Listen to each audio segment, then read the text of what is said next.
Good morning to all of you. I am Rohit Kumar Nirala, PG scholar from BHU. Today I will discuss about the antibiotics, history of the antibiotics and backgrounds. अगर हम लोग बात करें antibiotics की तो सबको पता है कि एंटीबायोटिक्स क्या होते हैं। ये दो पहले फर्स्ट लिस्ट को दो कैटेगरी में कैटेगराइज कर दिया गया, स्टैटिक और साइडल। स्टैटिक का मतलब वो जो बैक्टीरियल ग्रोथ को इनिबिट करे और साइडल मतलब जो बैक्टीरिया को किल कर दे। सिंपली अगर देखा जाए तो इन 100 सालों के अंतर्गत जो बैक्टीरियल एंटीबायोटिक्स की जो सर्चिंग की गई, जो डेवलपमेंट डिस्कवरी की गई, वो बहुत ज़्यादा हुई, जिसकी वजह से एक ड्रास्टिकली मॉडर्न मेडिसिन में चेंजेस भी आए। और एक ह्यूमन की लाइफ की बात करें तो वो 23 साल बढ़ भी गया, क्योंकि पहले जो ह्यूमन थे वो बहुत पहले अगर कुछ हो गया बॉडी में, पावर में कुछ दिक्कतें आ गई, कुछ इन्फेक्शंस हो गया तो वो डेथ कर जाते थे। लेकिन एंटीबायोटिक्स आने के बाद अब वो डेथ नहीं करते।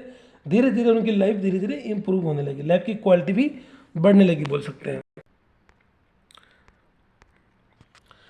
जो डिस्कवरी हुई थी पेनिसिलिन की, the discovery of penicillin is in 1928 started the golden age. बोल सकते हैं कि इसकी डिस्कवरी के बाद जो पेनिसिलिन है, एक्चुअली पेनिसिलिन पे फोकस इसलिए करेंगे क्योंकि ये सिलेबस में मेंशन है।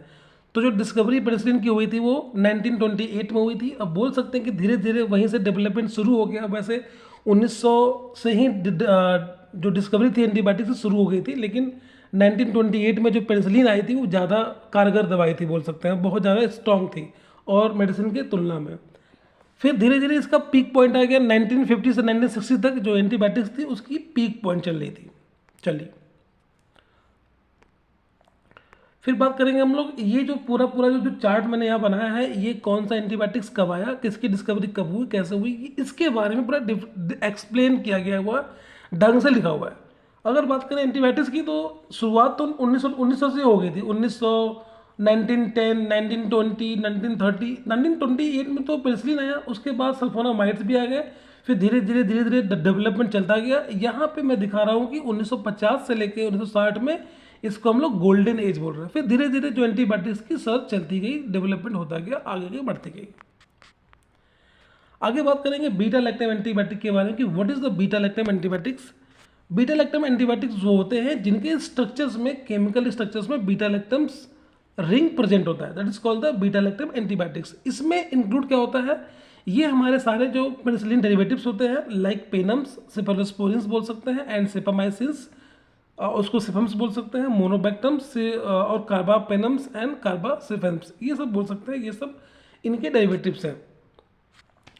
आगे बात करेंगे तो most beta lactam antibiotics work by inhibiting cell wall biosynthesis in the bacterial organisms and are the most widely used group of the antibiotics. अब हम बोल सकते हैं कि जो हमारा एंटीबायोटिक्स है वो बैक्टीरियल सेल वॉल को का जो बायोसिंथेसिस है उसको इनहिबिट कर देता है। मतलब बोल सकते हैं कि बैक्टीरियल सेल वॉल के बायोसिंथेसिस को इनहिबिट करता है, सेल वॉल को बनने से रोकता है, यही बोल सकते हैं, जिसकी वजह से जो बैक्टीरिया की डेथ हो जाती है। आगे यहाँ पे मैंने एक चार्ट दे रखा है, यहाँ पे सेल वॉल लिखा है, यहाँ पे प्लाज्मा मेम्ब्रेन, यहाँ पे ribosomes, metabolic pathway, DNA, RNA.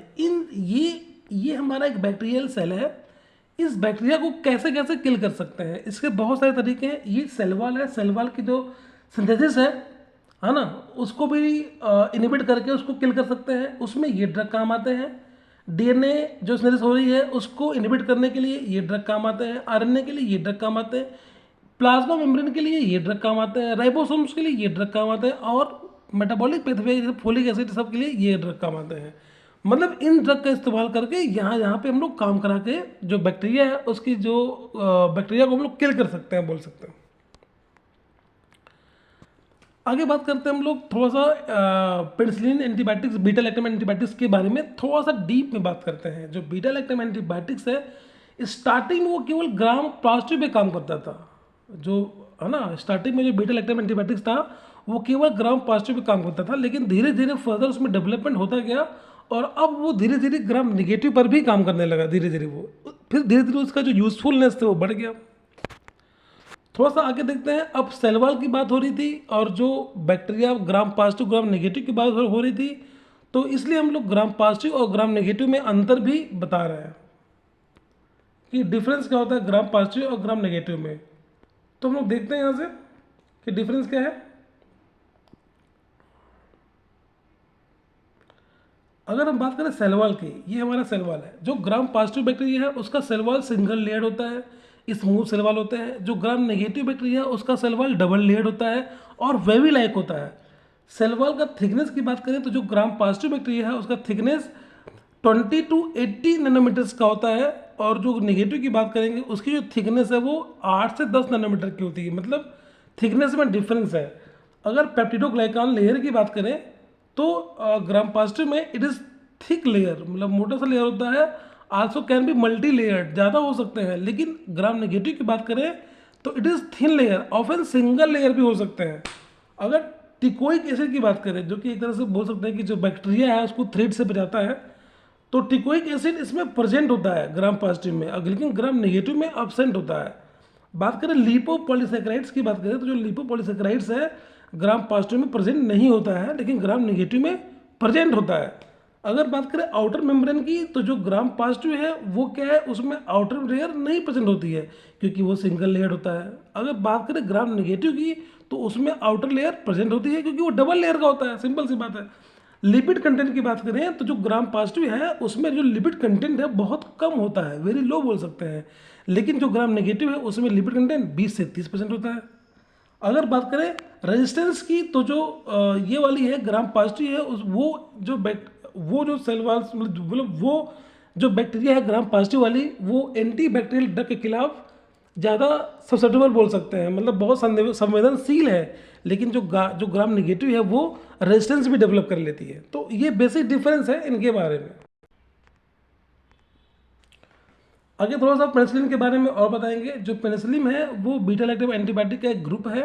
वो बनता कैसे है, तो जो पेनिसिलिन है वो जो दो फंगस है जिसका नाम है पी क्राइसोजेनम बोल सकते हैं इसको। थोड़ा सा इसको हम इरेज करते हैं तो आपको साफ साफ दिखेगा। यहाँ से इसको इरेज कर दिया मैंने। तो अब यहाँ देखते हैं, हम लोग बोल सकते हैं कि जो जो पेनिसिलिन है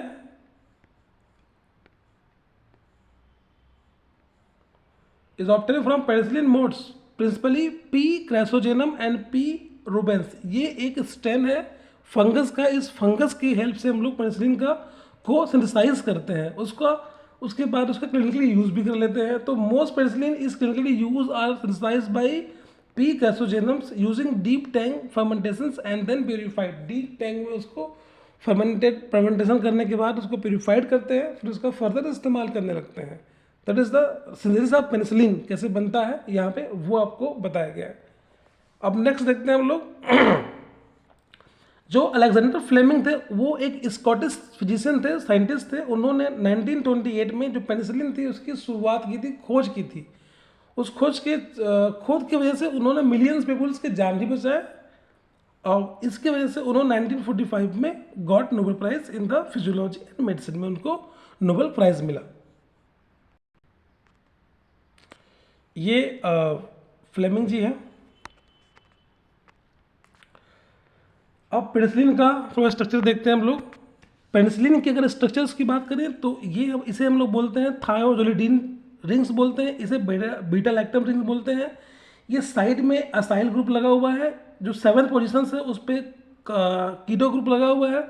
जो फर्स्ट पोजिशन है जिसको हम लोग बोलते हैं एस, उसे सल्फर ग्रुप बोलते हैं, एस लगा हुआ है। जो सेकेंड पोजिशन है वहाँ पे 2 मिथाइल ग्रुप लगे हुए हैं। जो थर्ड पोजिशन है वहाँ पे एक हाइड्रोक्सी और एक कार्बोक्सिलिक ग्रुप लगा हुआ है। जो फोर्थ पोजिशन है वहाँ पे एन लगा हुआ है, मतलब नाइट्रोजन लगे हुए हैं। तो इस तरह से जो हमारा पेनिसिलिन है उसका ये स्ट्रक्चर्स है। 2 स्ट्रक्चर्स मेनली बोल सकते हैं, बीटा लैक्टम रिंग बोल सकते हैं, दूसरा थायोजोलिडीन्स बोल सकते हैं क्योंकि इसमें सल्फर ग्रुप यहाँ प्रेजेंट हुआ है। अब ये डिस्कस हो चुका है, आगे देखते हैं हम लोग। यहाँ पे थोड़ा सा जानकारी देते हैं बीटा लैक्टेमेज के बारे में कि बीटा लैक्टेमेज क्या होता है। एक्चुअली जो बीटा लैक्टम्स जो हमारा एंटीबायोटिक्स होता है उसमें बार बार किसी बैक्टीरिया को हम लोग दे रहे हैं बीटा लैक्टम एंटीबायोटिक्स, तो जो बैक्टीरिया था वो बीटा लैक्टम रिंग के प्रति अपने अंदर रेजिस्टेंस डेवलप कर लेता है, जिसकी वजह से अगर हम लोग पेनिसिलिन ड्रग देते हैं तो अब बैक्टीरिया पे उतना इफेक्टिव नहीं हो पाता है, क्योंकि जो बैक्टीरिया है वो खुद अपने अंदर बीटा लैक्टमेज एक एंजाइम है उसको डेवलप कर लेता है। जो बीटा लैक्टमेज एंजाइम है वो बीटा लैक्टम रिंग को ब्रेक कर देता है। अब इस रिंग के ब्रेक होने की वजह से जो बीटा लैक्टम एंटीबायोटिक्स हैं वो काम नहीं कर पाते थे। इसके वजह से जो साइंटिस्ट थे उन्होंने बीटा लैक्टेमेज इनहिबिटर सर्च किया, जो कि बैक्टीरिया के जो अंदर डेवलप हुआ है बीटा लैक्टम, वो पहले उसको इनहिबिट कर देते हैं ताकि जो बीटा लैक्टम्स एंटीबायोटिक्स हैं वो प्रॉपरली वर्क कर सके। एग्जाम्पल में देखा जाए तो साल्बेक्टम ड्रग होती है जिसमें और क्लोवुलानिक एसिड भी होती है। कुछ ऐसे ड्रग हैं हम लोग आगे डिस्कस करेंगे जिसको बोलते हैं बीटा लैक्टेमेज इनहिबिटर बोलते हैं। तो बीटा लैक्टेमेज की अगर बात आएगी तो बीटा लैक्टेमेज को ज़्यादा कंफ्यूज नहीं होना है। बीटा लैक्टेमेज एक तरह से बोल सकते हैं कि बैक्टीरिया को सपोर्ट करने के लिए एक वो खुद ही एक एंजाइम है जो बैक्टीरिया खुद अपने अंदर से डेवलप करता है, उसको बोलते हैं बीटा लैक्टेमेज। तो जो बीटा लैक्टेमेज है वो बीटा लैक्टम रिंग को ब्रेक करता है। जो बीटा लैक्टम रिंग है वही बैक्टीरिया के ग्रोथ को, बैक्टीरिया का जो सेल वॉल है उसको इनहिबिट करता है ताकि बैक्टीरिया मर जाए। लेकिन अगर जो बैक्टीरिया है अगर वो बीटा लैक्टेमेज को डेवलप कर लिया है तो अब ये बीटा लैक्टम एंटीबायोटिक उस बैक्टीरिया पे काम नहीं करेगी। आगे चलते हैं लोग नेक्स्ट स्लाइड में।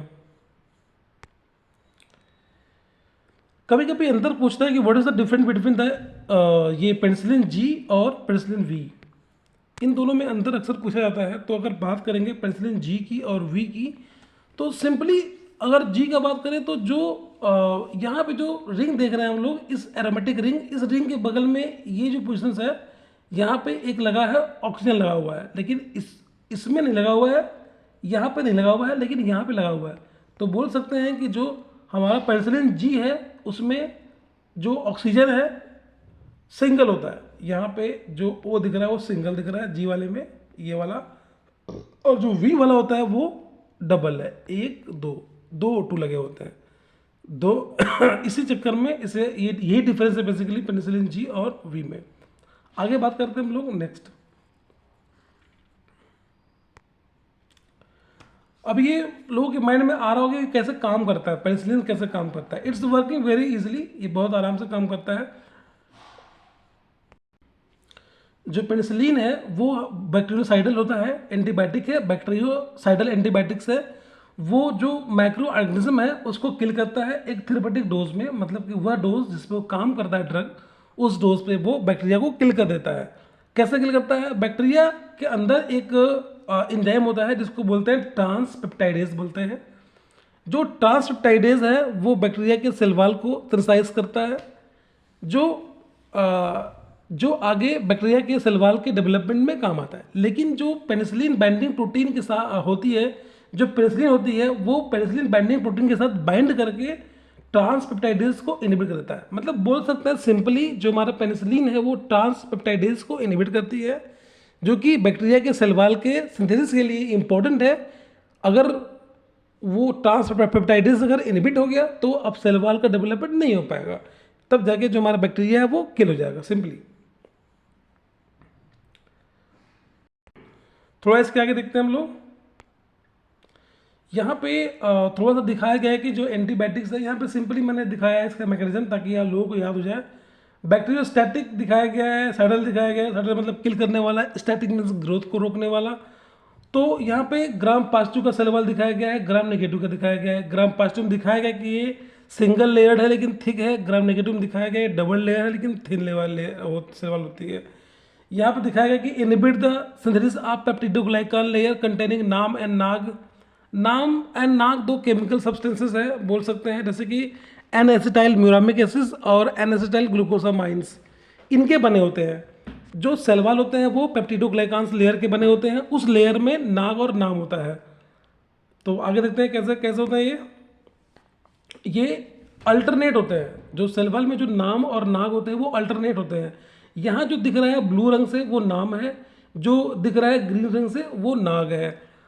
नाग का ये हमारा एक बोल सकते हैं कि peptidoglycan is the GN molecule that form the cell wall that surround bacterial cells. It is composed of the alternative N-acetyl glucosamine, जिसको नाग बोल रहे हैं, and N-acetyls muramic acids residues connected by the beta 1 proglycosidics bond से दोनों आपस में link रहते हैं, क्रॉस लिंक रहते हैं।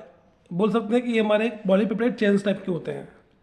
तो सिंपली हमें ज़्यादा कंफ्यूज नहीं होनी है पेनिसिलिन के बारे में। सिंपली अगर जो पेनिसिलिन है सिंपली एक ड्रग है, वो जो ड्रग है वो सेल वॉल की जो सिंथेसिस है उसको इनहिबिट करता है। सेल वॉल की जो सिंथेसिस है उसमें हेल्प करने वाला ट्रांसपेप्टाइडेज है, तो वो ट्रांसपेप्टाइडेज को इनहिबिट करता है। ट्रांसपेप्टाइडेज काम क्या करता है, जो सेल वॉल है उसको बनने से रोकता है। जो सेल वॉल होते हैं वो बने होते हैं पेप्टिडोग्लाइकान्स लेयर के बने होते हैं। ये एक जेन मॉलिक्यूल्स होता है, इसके अंदर नाम और नाग नाम के सब्सटेंस होते हैं, उससे बने होते हैं। नाम का मतलब एन एसिटाइल म्यूरामिक एसिड्स नाम हो गया, और नाग का मतलब एन एसिटाइल ग्लूकोसामाइंस। ये पूरा एंटीबायोटिक्स के बारे में। Thank you very much.